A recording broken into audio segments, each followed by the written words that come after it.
Hey everyone and welcome back to Beholz.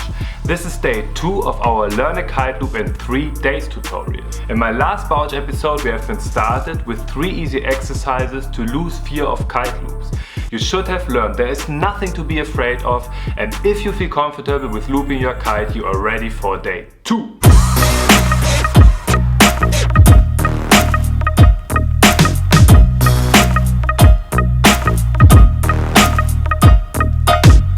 In this episode we're gonna pull our first real kite loops.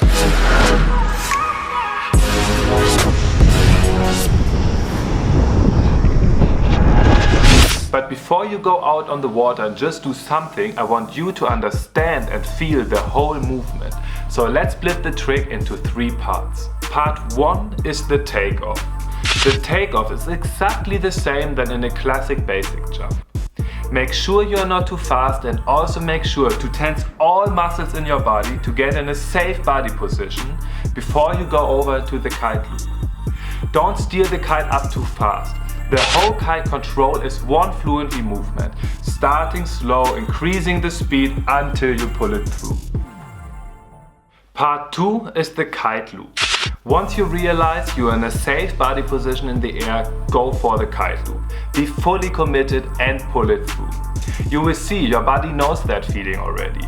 And always remember, you have done that a couple of times, so there's no reason to be afraid.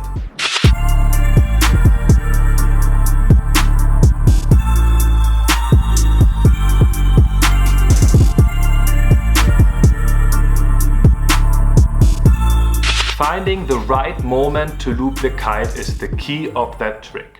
There's not the right moment to loop the kite, it's more or less a style question.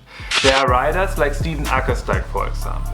He's looping the kite super early, which ends up in a low and powerful kite loop. But there are also riders like Joshua Emanuel. He's always waiting that extra second before looping the kite, which takes him higher than everyone else, but the loop won't look that aggressive anymore.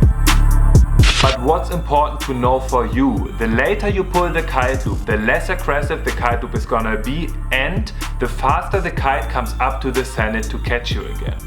Always remember, depower the bar after the kite loop, otherwise the kite won't be able to catch you before your landing.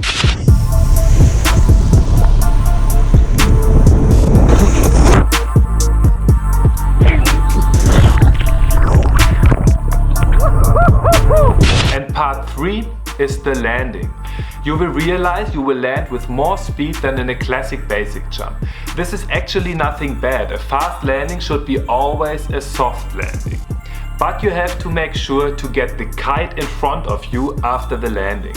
And that's the reason why people pull an extra landing loop, to keep the tension in the lines. You can loop the kite in both directions, but in the beginning it might be easier to loop the kite in the same direction than you looped it before for the kite loop. The rest is super easy, just make sure you land downwind and absorb your landing with the knees. You will be surprised how smooth and soft the landing is gonna be. So that's basically it for today. There's just one last thing I would like to tell you before you get out there and push it.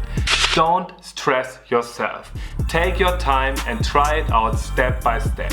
The great thing about kite loops is, once you're in the air, you still can decide to not pull it through. Go with the flow, be fully committed once you decided to pull the kite loop, and never forget, we all do that sport because we enjoy the ride. Thanks for watching and see you soon for day 3. Make sure to hit the like button below in case you liked the video. Feel free to leave me a comment and feel free to reach me on social media. You will find all links in the description below. Subscribe on my YouTube channel to not miss any of my future videos, and I hope to see you soon for my next episode. Beholz. Thanks a lot and peace!